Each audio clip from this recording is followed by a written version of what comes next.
Hey, what's up guys? It's Jesus and today I'm going to be bringing you a UU battle versus Isaac Gore. Now, I've been trying to venture into tiers that I don't really know and I've been having a lot of fun with it except for the fact that people don't really battle in lower tiers that I've seen on Wi-Fi that I've seen.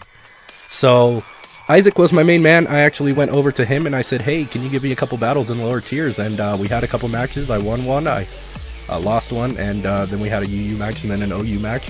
So, yeah, this is actually one of my matches. It was actually pretty fun. Looking at his team right now, I was really afraid of that Choice Scarfed Nido King, which I assumed was Choice Scarf from the very beginning.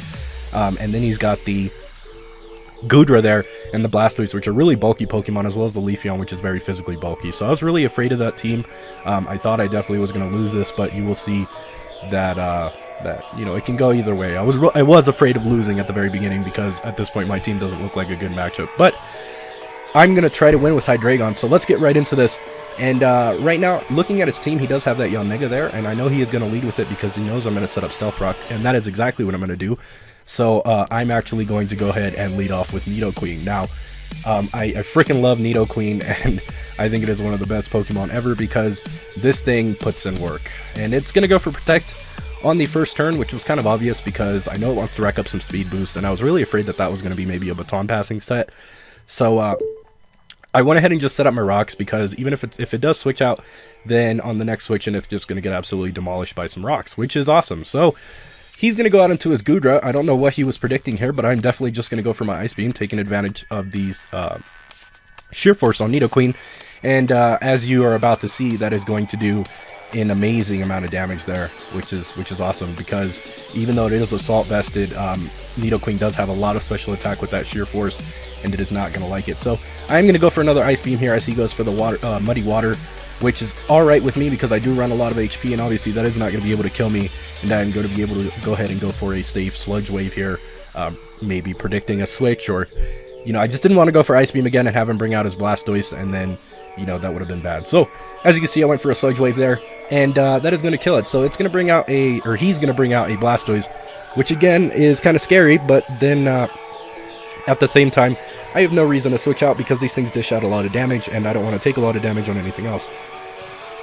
Knowing that Nidoqueen had done his job, I'm going to go ahead and stay in, and then it reveals to me that I do outspeed it. I don't run a lot of speed on this because it is a lead set, but apparently maybe he's maxed HP or something, I don't really know, but I am going to be able to get off a lot of damage before he finally kills me with that Dark Pulse. So, anyways, I'm going to go out into my boy Panzershrekt, and Panzershrekt has got his Contest Swagger, and it's looking pretty solid out there, and I'm just going to go for a Dark Pulse, and that is going to kill that Tortank, which is awesome because, again, that's another wall that is just gone. So, yeah, he's going to go out into a Yanmega, and that is again horrible because I don't want to take a Bug Buzz, but at the same time, it is going to get raped by those Stealth Rocks, which is fantastic. I'm going to go ahead and switch the hell out of here. The Protect was pretty obvious to get a speed boost, but, you know, I didn't want to risk it. So I'm going to go out into my boy Bones, and as he goes for the Protect, like I said, and it is going to get a speed boost there, which kind of scares me. Now, this thing is choice banded, so I'm just going to go for a Bullet Punch, and yeah, that's not going to kill it. So he is going to go for the Air Slash, and sadly, Bones isn't liking that. So that sucks because Bones didn't really get to do shit, and it's just dead. So that does suck, but he does get another speed boost, and I'm just going to go out into Batman, and Batman comes out, and then this is kind of really weird. Now, again, I don't really know why all my Pokemon came out with that contest stuff, but anyways, he is going to go for Hidden Power Ice, and I was like, oh, that sucks, but it does not kill me because I do run a lot of HP as well on this, so I am just going to be able to go for a Brave Bird, and that is the end of OG Mega, which is fantastic because this thing was one of the main things stopping my Hydreigon from winning. So, I'm going to get some recoil there, and that sucks, but I am going to recover that back with the Black Sludge. And at this point, I want to see what he wants to bring out, and he's going to bring out that Nidoking. I am really afraid of that Ice Punch, so I really don't want to take the Ice Punch. Sorry about that. So I am definitely going to switch out Batman because Gotham needs him, and I am actually going to go out into Politoed. I know Politoed can probably take anything that this wants to go for. I was predicting an Ice Beam, but he actually reveals the Poison Jab, which tells me it's physical, which I don't really agree with because Sheer Force really benefits more from its special move pool as far as secondary effects, and at the same time, while it has higher attack, its special attacks have higher base power. So I didn't really agree with that, but he did reveal the wild card, and I'm going to be able to eat up that Poison Jab, which is fantastic, and he's going to go out into Leafeon. Now, at this point, I really wanted to scout out this guy's set. I don't know what Leafeons really do. I've never actually battled a Leafeon on Wi-Fi, so I was really confused as to what this thing was going to do. So I am going to hit it with the Scald. He didn't want to take that with his Nidoking because obviously it would either die or burn, and that's very detrimental to him. So I'm just going to go ahead and go for Protect here. Like I said, I really don't know what Leafeons do, but I pretty much wanted to find out whether I was scared of this thing, and it is going to go for a Leaf Blade to scare my Vaporeon out, which kind of sucks, but at the same time, I do have switch-ins for this. I decided my safest switch-in probably was going to be Jirachi. Now, like I said, I really wanted to scout out what he was going to do, but at the same time, I didn't want him setting up any kind of synthesis or anything like this. So I'm going to go out into my Jirachi at this point, and he's going to set up a Swords Dance, and at this point, I'm going to be an absolute douchebag, and I'm like, I don't know if this is a Baton Pass set. Seeing this Swords Dance on this, I don't know if it has the Aromatherapy, Swords Dance, Baton Pass, Leaf Blade, so I'm going to flinch him. So pretty much that's what I do.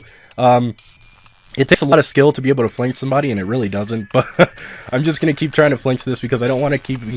I don't want it to keep setting up the Swords Dances, because if a Baton passes that to Nidoking, I just lose the game. Automatically, it's Choice Scarf, outspeeds everything, and one attack pretty much destroys my entire team because I don't resist it with anything but this Jirachi. So, he is going to go for the Leaf Blade on the turn that I don't flinch him, which is kind of weird, which tells me maybe he didn't have Baton Pass. But anyways, that is going to do an assload of damage, and I am kind of scared of that. But at the same time, I am Choice Scarfed. I will be able to outspeed him, and one more Iron Head should be able to kill it. So, sorry, no Baton Passing for you if that is what kind of Leafeon you were. I'm just going to go ahead and stay in here. I know he was going to go out into Nidoking, but at the same time, I figured if he locks himself into Earthquake, he can't Poison Jab me. Ice Punch won't kill, and if he Earthquakes, I just get a free switch into my Hydreigon. So I'm going to stay in here and go ahead and take that Earthquake. I am definitely going to die from that, and at this point, Hydreigon has a field day. So I'm going to go out into my Hydreigon with its Contest Swagger again, and he's going to withdraw because he is Choice Locked into Earthquake. He can't really touch me, and he goes on to Arcanine, which is okay with me because no matter what, I have the choice specs, and if I just drop a Draco, this Arcanine, as you can see, is just going to be completely Shreked, which is fantastic. I was really scared of this thing because these things do carry extreme speed, and as you can tell, or as you may know, priority is very useful in battles, so I didn't want this thing running through my team with its Wild Charge or Flare Blitzes and stuff like that, because not even Vaporeon could stand up to this thing if it's Life Orb. So anyways, that thing, like I said, gets Shreked, and he's going to go back out into Nidoking. I'm really afraid of the Ice Punch. He hasn't revealed he has it yet, but like I said, like I said before, this thing is Scarfed and it will outspeed me, and I don't want to risk it. So I'm going to go out into Batman, and at this point, this is the one thing I wanted to sack. Like I said, I was saving it for sacking, so it is going to take a horrible amount of damage from that resisted hit, which tells me how strong this thing is, which kind of sucks because I didn't want to get a Brave Bird off, but like I said, he does have the Choice Scarf and he does outspeed me, so that is definitely going to kill Batman, which is unfortunate. But at the same time, I win because I can just go into Politoed, and at this point, Politoed, the Vaporeon, is going to be able to Scald that thing and either kill it or again burn it, and that is going to completely incapacitate it if I do burn it. And yeah, that's pretty much the end of the battle. So anyways, thank you guys for watching, and if you liked it, definitely hit that subscribe button. And for those of you on my giveaways, you're welcome, and I will definitely be doing more. Thanks, guys. I'm out.